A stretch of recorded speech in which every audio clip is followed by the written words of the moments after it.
নমস্কার। আজ সপ্তম শ্রেণীর প্রশ্নলিপি 17 11 থেকে অঙ্কগুলো শুরু করবো। অলরেডি আমরা দুটো ভিডিওতে 1 থেকে 10 পর্যন্ত অঙ্ক করেছি। আজ 11 থেকে শুরু হবে। প্রথমে 11 অঙ্ক আছে। পাশের ছবির মতো 5 মিটার চওড়া দুটি রাস্তা আছে। আয়তক্ষেত্রাকার বাগানকে 4টি খণ্ডে বিভক্ত করেছে। এই আয়তক্ষেত্রাকার বাগানের দৈর্ঘ্য 60 মিটার, প্রস্থ 40 মিটার। প্রতি বর্গমিটারে 80 টাকা হিসাবে রাস্তা তৈরি করতে মোট কত টাকা খরচ পড়বে এবং প্রতি খণ্ড জমির ক্ষেত্রফল কত হবে? তাহলে প্রথমে আমরা এই আয়তক্ষেত্রাকার মাঠটার ছবি আঁকি।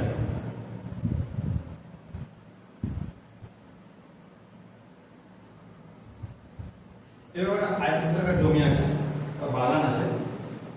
এটা দৈর্ঘ্য বরাবর এবং প্রস্থ বরাবর দুটি রাস্তা।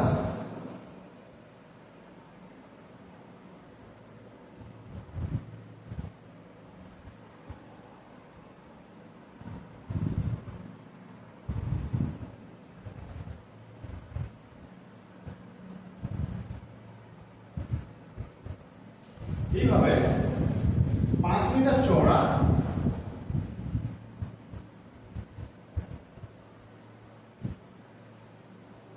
দুটি রাস্তা মাঠের দৈর্ঘ্য এবং প্রস্থের সমান্তরালে আনা হয়েছে বা করা হয়েছে। মাঠটির দৈর্ঘ্য আছে 60 মিটার, বাগান, আর প্রস্থ আছে এটা হচ্ছে 40 মিটার। এখন প্রশ্ন হলো যে প্রতি বর্গমিটারে 80 টাকা হিসাবে রাস্তা তৈরি করতে মোট কত টাকা খরচ পড়বে? তাহলে এই যে রাস্তাটা তৈরি করা আছে দৈর্ঘ্য বরাবর এবং প্রস্থ বরাবর, এটা ক্ষেত্রফলটা বের করি, সেটা 80 মূল্যে আমরা পেয়ে যাবো কত টাকা খরচ হবে। তাহলে আমি যদি এই রাস্তাটা বের করার সময় এই যে দৈর্ঘ্য বরাবর রাস্তা আছে, আমি প্রথমে এই দৈর্ঘ্য বরাবর রাস্তাটাকে বের করে নিলাম। ক্ষেত্রফলটা দৈর্ঘ্য কত আছে 60 মিটার, রাস্তার চওড়া কত আছে 5 মিটার। তাহলে এই 60 মিটার দৈর্ঘ্য বরাবর রাস্তার ক্ষেত্রফল কত হচ্ছে 60 × 5। তাহলে দৈর্ঘ্য বরাবর এটা হচ্ছে রাস্তার ক্ষেত্রফল।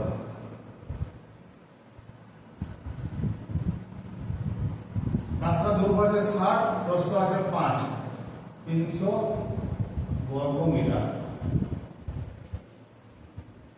এরপরে আমি যদি আবার রাস্তার প্রস্থ বরাবর ক্ষেত্রফলটা বের করি, তাহলে আমি ধরে নিলাম যে এই জায়গাটাকে আমি সোজা করে দিচ্ছি প্রস্থ বরাবর ক্ষেত্রফলটা বের করার সময়।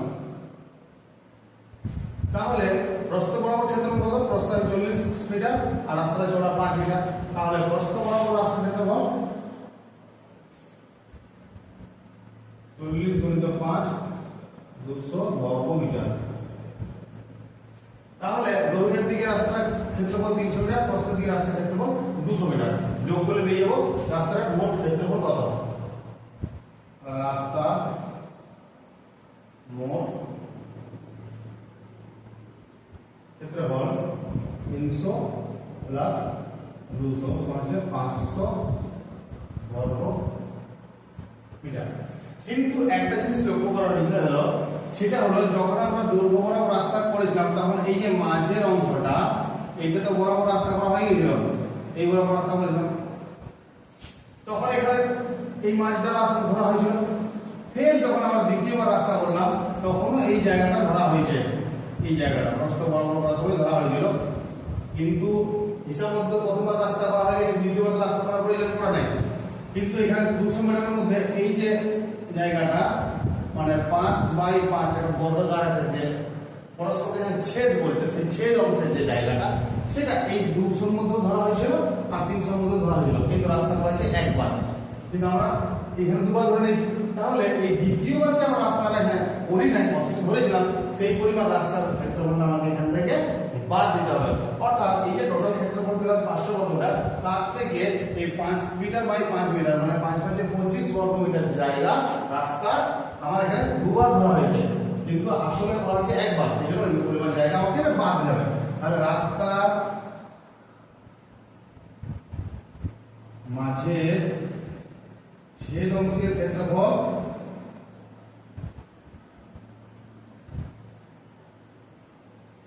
5 মিটার × 5 মিটার 25 বর্গ মিটার। এই মোট ক্ষেত্রফল থেকে 25 বর্গ মিটার রাস্তা বাদ দিতে হবে। অতএব রাস্তার প্রকৃত ক্ষেত্রফল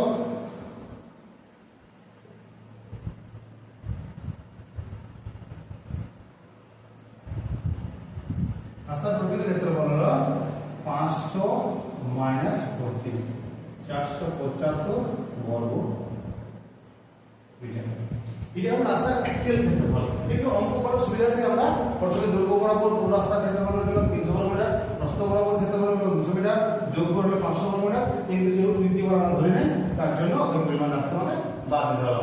এবারে বলেছে 80 টাকা হিসেবে মোট কত টাকা খরচ পড়বে। তাহলে রাস্তা তৈরি করতে খরচ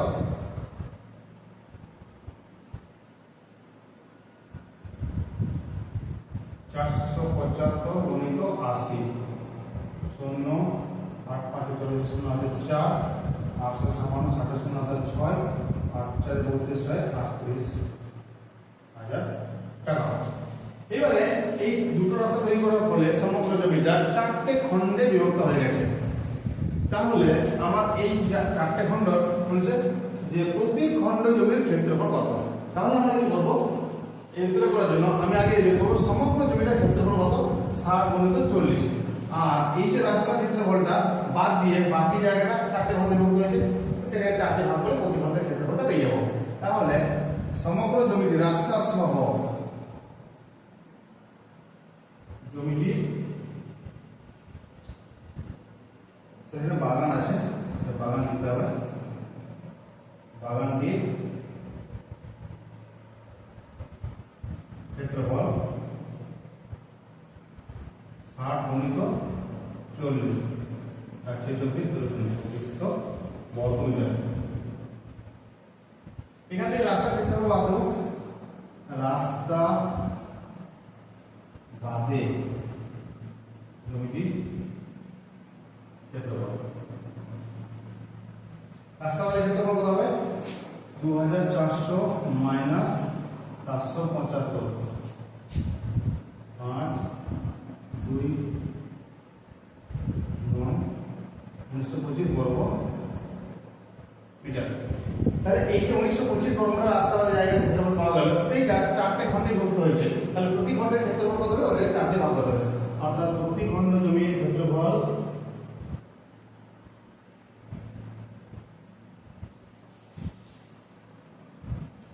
1925 ডিভাইডেড 4, 4 16, 4 32, 4 4 5 10 মিলাম 7 গুণে 8 27 বর্গ 481 মিটার বর্গ মিটার। 12 নম্বর আছে, আমাদের বাড়ি থেকে রাস্তায় ঘোরার পথটি 2 মিটার চওড়া। পথটি বাড়ির সামনের বাগানকে পাশের ছবির মতো দুটি সমান বর্গক্ষেত্রাকার খণ্ডে ভাগ করেছে। প্রতি বর্গ মিটার 500 টাকা হিসাবে পথটি তৈরি করতে 8000 টাকা খরচা হয়েছে। বাগানের একটি বর্গাকার খণ্ডের ক্ষেত্রফল কত হিসাব করে লিখি। বাড়িটি আয়তক্ষেত্রাকার জায়গার উপর তৈরি। আয়তক্ষেত্রাকার জায়গার প্রস্থ 4 মিটার হলে বাড়িটি কত বর্গ মিটার জায়গা নিয়ে আছে হিসাব করে লিখি। তো প্রথমে আমরা ছবিটা আঁকবো। এখানে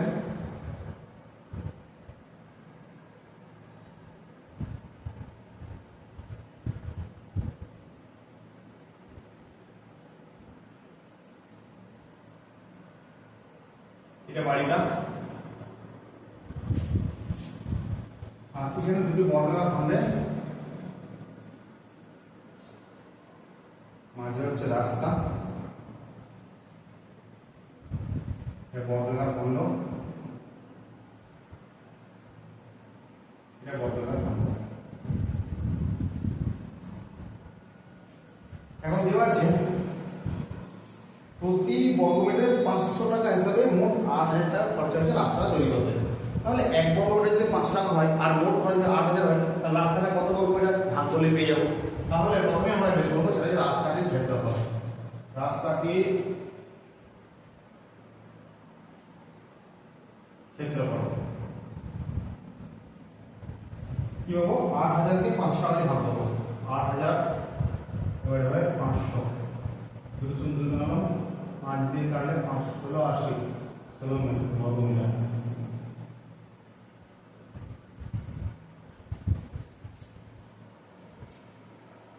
এবারে বলা হচ্ছে যে রাস্তাটি 2 মিটার চওড়া। এই যে রাস্তা দেওয়া আছে, এটা চওড়া দেওয়া আছে এখান থেকে কিন্তু 2 মিটার। আর রাস্তাটা আমরা ক্ষেত্রফল পেলাম 16 বর্গ মিটার। তাহলে ক্ষেত্রফলকে আমরা যদি প্রস্থ দিয়ে ভাগ করি, তাহলে রাস্তার দৈর্ঘ্য পেয়ে যাবো। তাহলে রাস্তাটির দৈর্ঘ্য কত হবে,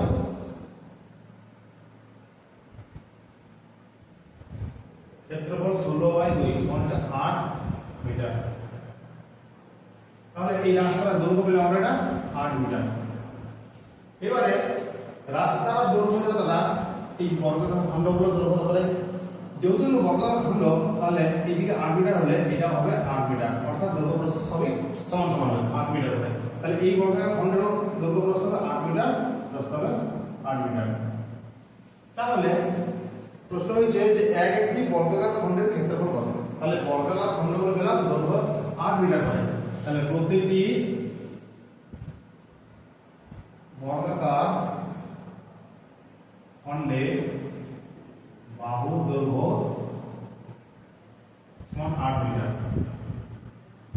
তাহলে প্রতিটি বর্গাকার খণ্ডের ক্ষেত্রফল কত হবে? 8 স্কয়ার 8 8 64 বর্গ মিটার। এবারে তাহলে এই বাহুগুলো হচ্ছে 8 মিটার করে 8 মিটার করে, এটা 2 মিটার। তাহলে 8 মিটার 16 আর 2 18, তাহলে টোটাল বাড়িটার দৈর্ঘ্য পাচ্ছি আমরা টোটাল 16 কে 18 মিটার। তাহলে বাড়িটির দৈর্ঘ্য আজ বাড়িটির প্রস্থ দেওয়া আছে 4 মিটার, এইখান থেকে বাড়িটার প্রস্থ দেওয়া আছে 4 মিটার। তাহলে বাড়িটার দৈর্ঘ্য পেলাম, বাড়িটির দৈর্ঘ্য পাচ্ছি 8 প্লাস 2 প্লাস 8, 8 দিয়ে 10 একটা 18 মিটার। বাড়িটির প্রস্থ সমান দেওয়া আছে 4 মিটার। তাহলে বাড়িটির ক্ষেত্রফল কত? বাড়িটি কত জায়গায় আছে অর্থাৎ বাড়িটির ক্ষেত্রফল, বাড়িটির ক্ষেত্রফল সমান হচ্ছে 18 দৈর্ঘ্য প্রস্থ 18 × 4 সমান হচ্ছে 72 বর্গ মিটার, অর্থাৎ বাড়িটি 72 বর্গ মিটার জায়গা জুড়ে আছে। অর্থাৎ বাড়িটি 72 বর্গ মিটার জায়গা জুড়ে আছে। এরপর 13 অঙ্ক আছে, 30 মিটার দীর্ঘ একটি জমির চাষ করতে 150 টাকা খরচ হয়েছে। জমিটির প্রস্থ যদি 5 মিটার কম হতো তবে খরচ হতো 120 টাকা।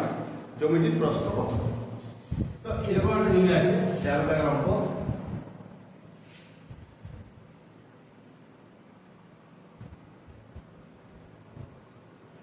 এরকম একটা আয়তাকার জমি আছে যেটা দৈর্ঘ্য হচ্ছে 30 মিটার, 30 মিটার লম্বা জমিটা। পুরোটা চাষ করতে খরচ হচ্ছে 150 টাকা। জমিটার প্রস্থ কত দেওয়া নেই, ওটাই বার করতে হবে। কি দেওয়া আছে তারপরে বলতে, জমিটার প্রস্থ যদি 5 মিটার কম হতো, আমি ধরে নিলাম এইখান থেকে এই পর্যন্ত এটা 5 মিটার, এখান থেকে এটা 5 মিটার। যদি কম হয় তাহলে এই যে বাকি জমিটা এই 5 মিটার প্রস্থ বরাবর এই জায়গাটা বাদ দিয়ে চাষ করতে খরচ হচ্ছে 120 টাকা। প্রথমে বললাম সমগ্র জমিটা চাষ করতে খরচ হচ্ছে 150 টাকা, আর কিছুটা বাদ দিয়ে অর্থাৎ এই জায়গাটা বাদ দিয়ে চাষ করলে খরচ হচ্ছে 120 টাকা। তাহলে এইটুকু জায়গা যেটা বাদ দেওয়া হচ্ছে ওইটুকুর জন্য চাষ করতে কত খরচ হয়? 150 থেকে 120 টাকা বাদ দিলে বাকিটা 30 টাকা। তাহলে এই অংশটুকু জমি চাষ করতে খরচ হচ্ছে 30 টাকা, আর এই অংশটুকু খরচ হচ্ছে 120 টাকা, মোট হচ্ছে 150 টাকা। তাহলে জমিটার দৈর্ঘ্য 30 মিটার দেওয়া আছে, তাহলে 30 মিটার দৈর্ঘ্য আর এই 5 মিটার প্রস্থ বিশিষ্ট, অর্থাৎ 30 × 5 = 150 বর্গ মিটার জমি চাষ করার জন্য খরচ হচ্ছে 30 টাকা। তাহলে আমরা কি লিখব? 30 × 5 = 150 বর্গ মিটার জমি চাষ করতে খরচ হয় 150 টাকা থেকে 120 টাকা বাদ দিলে হয় 30 টাকা। এরপরে আমরা যদি এটা ঘুরিয়ে লিখি, এই 30 টাকা খরচ হচ্ছে 150 বর্গ মিটার চাষ করতে, তাহলে ওই হিসাবে 150 টাকা চাষ করতে কত বর্গ মিটারের জন্য খরচ হচ্ছে বের করলে আমরা সেটা পেয়ে যাবো সমগ্র জমিটার ক্ষেত্রফল। তাহলে আমরা এটাকে ইংরেজিতে যদি করি, 30 টাকা খরচ হয়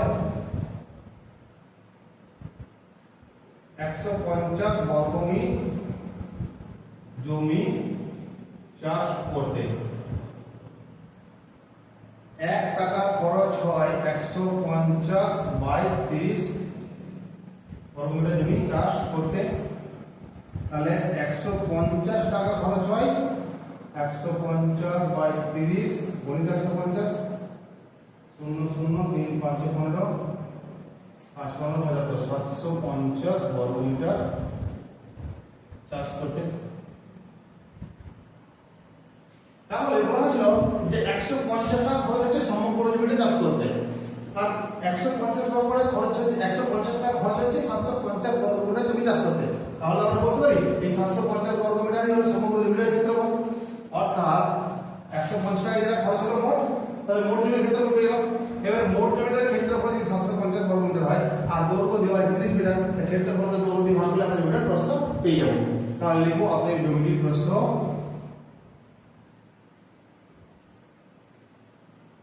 750 বাই 30 সমান 25 মিটার।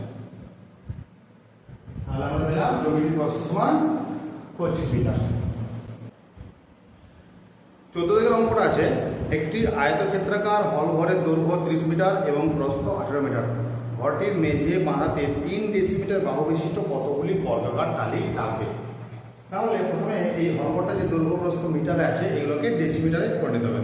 তারপর এই ঘরটার ক্ষেত্রফলটা বের করতে হবে, দৈর্ঘ্য প্রস্থ, আর একটা টালির ক্ষেত্রফল বের করতে হবে। এরপর টোটাল ঘরটার ক্ষেত্রফলকে একটা টালির ক্ষেত্রফল দিয়ে ভাগ করলে আমি টালির সংখ্যাটা পাবো। তাহলে প্রথমে লিখব ঘরটির দৈর্ঘ্য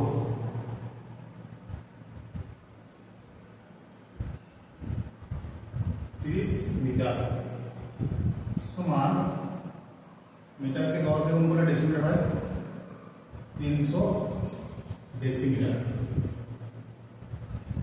আর ঘরটির প্রস্থ সমান 18 মিটার সমান 18 গুণিত 10 সমান 180 ডেসিমিটার। এরপর টালি লাগবে, টালি লাগবে। ঘরটির ক্ষেত্রফল কত হবে? দৈর্ঘ্য গুণিত প্রস্থ অর্থাৎ 300 গুণিত 180। এটা ঘরটার ক্ষেত্রফল, আমরা গুণটা করছি না, ক্ষেত্রফলটা বের করছি না। নিচে লিখব একটা টালির ক্ষেত্রফল 3 গুণিত 3 ডেসিমি বাই 3 ডেসিমি একটা টালি সাইজ। তাহলে কাটাকুটি করলে কত পাই? 3 দিয়ে 100, 3 দিয়ে করলে 7 সমান 6000 টি, অর্থাৎ 6000 টি টালি লাগবে এই ঘরটার মেঝে টালি লাগবে। এরপর 15 নম্বর কি আছে? চাকরিদের 18 মিটার দৈর্ঘ্য এবং 14 মিটার প্রস্থ একটি আয়তাকার জমি আছে। এই আয়তক্ষেত্রাকার জমির মধ্যে চাকরিদের 3.4 মিটার দৈর্ঘ্যের বর্গক্ষেত্রাকার ফুলের বাগান আছে। ছোট করে আঁকি এবং ফুলের বাগান বাদ দিয়ে বাগানের বাকি জমির ক্ষেত্রফল হিসাব লিখি, আর 2 ডেসিমিটার বর্গাকার টালি দিয়ে ঢাকতে কতগুলি টালি লাগবে এই অঙ্কটার মতোই। তাহলে এখানে যেটা দেওয়া আছে একটা বর্গাকার এরকম এটা আয়তাকার একটা বাগান আছে, যার মাঝখানে একটা বর্গাকার ফুলের বাগান। এই জমিটা আয়তাকার জমিটার দৈর্ঘ্য হচ্ছে 18 মিটার, প্রস্থ 14 মিটার, মাঝখানে 3.4 মিটার 3.4 মিটার বাহুবিশিষ্ট বর্গাকার বাগান আছে। তাহলে প্রথমে আমরা লিখব যে আয়তাকার জমিটির ক্ষেত্রফল, আয়তাকার জমিটির ক্ষেত্রফল কত হবে? 18 গুণিত 14, 14 18 গুণ করলে হয়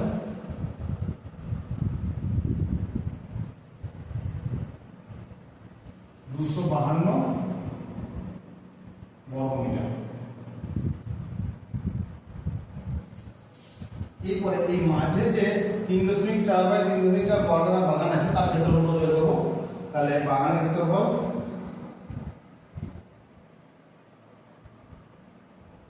3.4 বাহু স্কয়ার, 3.4 কে 3.4 গুণ করলে 4 4 6 6000, 4 3 13, 3 4 1000, 3 9 10, 6 5 1 1 11.56 বর্গ মিটার। এরপরে এই আয়তাকার জমির থেকে এই বাগানটা বাদ দিয়ে এই যে বাকি জায়গা রইল সেই জায়গাটা খালি বসানো হবে। তাহলে প্রশ্ন জিজ্ঞাসা হচ্ছে যে ফুলের বাগান বাদ দিয়ে ফাঁকা ক্ষেত্রফল কত। তাহলে ফুলের বাগান বাদ দিয়ে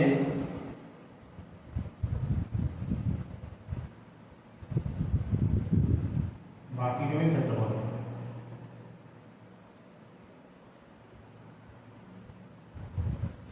দুশো 252 বর্গমিটার হলো মোট জমিটা, আর ফুলের বাগান আছে 11.56, এটা আমরা দশমিক দিয়ে শূন্য শূন্য লিখলাম, 11.56 বর্গমিটার আমি বিয়োগ করবো।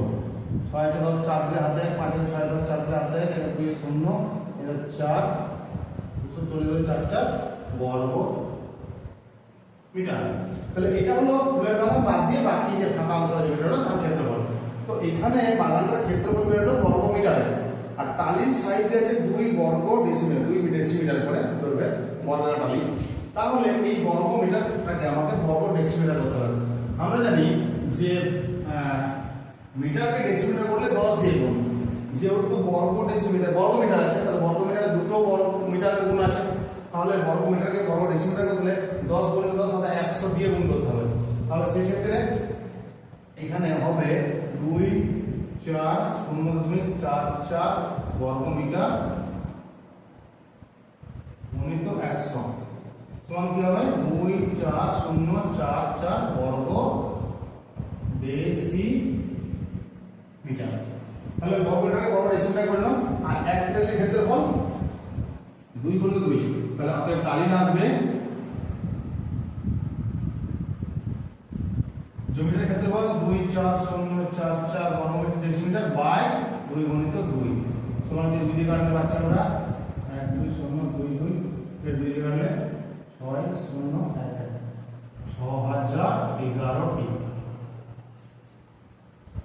তাহলে মোট 6011টি টালি দিয়ে টানা যাবে। তাহলে এই ফাঁকা জমির হাতে কতগুলো টালি লাগবে, অতএব এই ফাঁকা জমির হাতে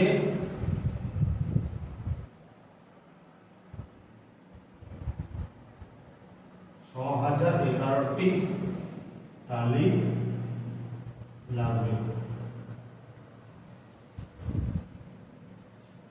আশা করি বুঝতে পেরেছি অঙ্কগুলো। তো বাকি অঙ্কগুলো পরের ভিডিওতে পেয়ে যাবে তোমরা। ততক্ষণ পর্যন্ত টাটা। আর যদি আমার চ্যানেল নতুন হয়ে থাকো তাহলে অবশ্যই চ্যানেলটা সাবস্ক্রাইব করবে, আর যদি ভিডিও ভালো লাগে একটা লাইক করবে।